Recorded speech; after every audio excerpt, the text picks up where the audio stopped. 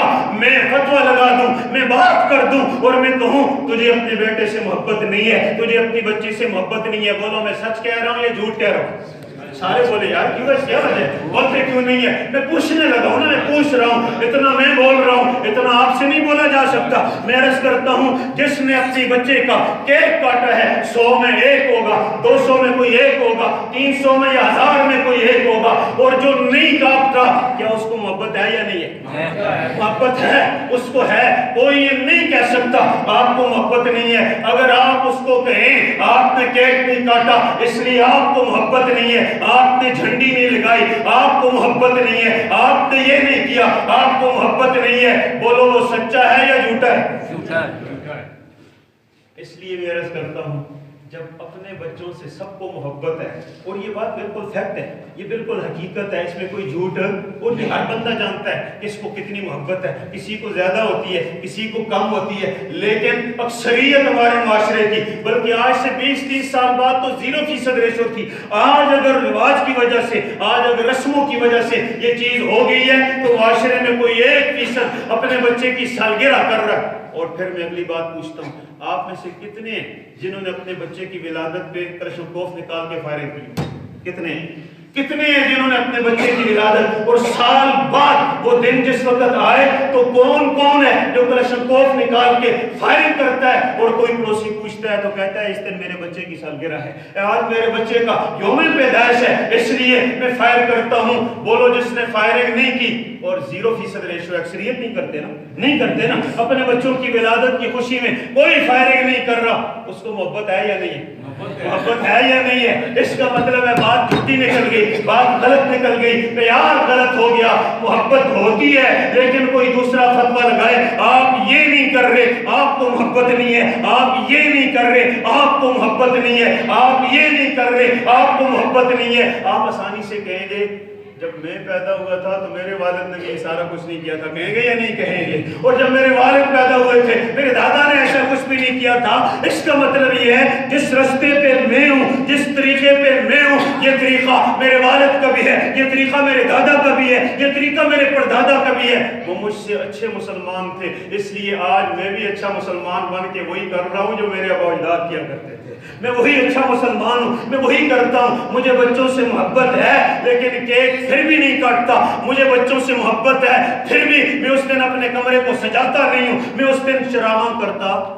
کتنے جو اپنے بچوں کی سالگرہ پہ اپنے گھروں پہ مرچیں لگاتے ہیں؟ بتائیے کتنے ہیں جو اپنے بچوں کی خوشی میں، خوشی سب کو ہے لیکن چراغاں کرتے نہیں ہیں؟ کوئی اس لیے نہیں کرتا طریقہ مجوسیوں کا ہے، کوئی اس لیے نہیں کرتا گنجائش نہیں ہے، کوئی اس لیے نہیں کرتا طریقہ ہی جو ہے وہ نیا ہے اس لیے. تو اگر کوئی چراغاں نہ کرے کیا اس کو بچوں سے محبت ہے یا نہیں؟ بچوں سے محبت ہے. چراغاں نہیں کیا پھر بھی ہے، جھنڈیاں نہیں لگائیں پھر بھی ہے، اگر دروازے نہیں بنائے پھر بھی ہے، اگر روڈ نہیں بنائے پھر بھی ہے، فائرنگ نہیں کی پھر بھی ہے. آئیے میں بات ختم کرتا ہوں. اگر کسی نے جھنڈیاں نہیں لگائیں پھر بھی اپنے آقا سے محبت ہے یا نہیں ہے؟ ایک نہیں کاٹا، کسی نے چراغاں نہیں کیا، محبت ہے. اور ایک چیز سے تو بالکل برات کر رہے ہیں، بالکل برات کر رہے ہیں. میں کاغذ پہ لکھ کے دیتا ہوں آپ کو، محمد الرسول اللہ. صرف اتنا کہتا ہوں اس پر یوں پین کے ساتھ کاٹا لگا دیں. لگائیں گے؟ بولیے لگائیں گے؟ میں محمد لکھتا ہوں، محمد. میں کہتا ہوں صرف پین سے یوں کاٹا لگا دو. چلو پین نہیں، اپنی انگلی سے یوں کاٹا لگا دو. کوئی مسلمان لگائے گا؟ نہیں لگائے. پھاڑ دو، کوئی پھاڑے گا؟ اگر محمد لکھا ہو اس پر یوں چھری چلا کے آگے سے کاٹا جائے، بتاؤ یار مجھے بتاؤ، ہوا نہیں ہوا؟ فیس بک پہ لوگوں نے دیکھا یا نہیں دیکھا؟ دیکھو بتاؤ یار، بتاؤ. سب کے پاس ایڈے موبائل پکڑے ہوئے ہیں. بتاؤ محمد الرسول اللہ لکھا ہوا اس پہ یوں چھری کے ساتھ کاٹا گیا یا نہیں کاٹا گیا؟ فیصلہ کیجیے.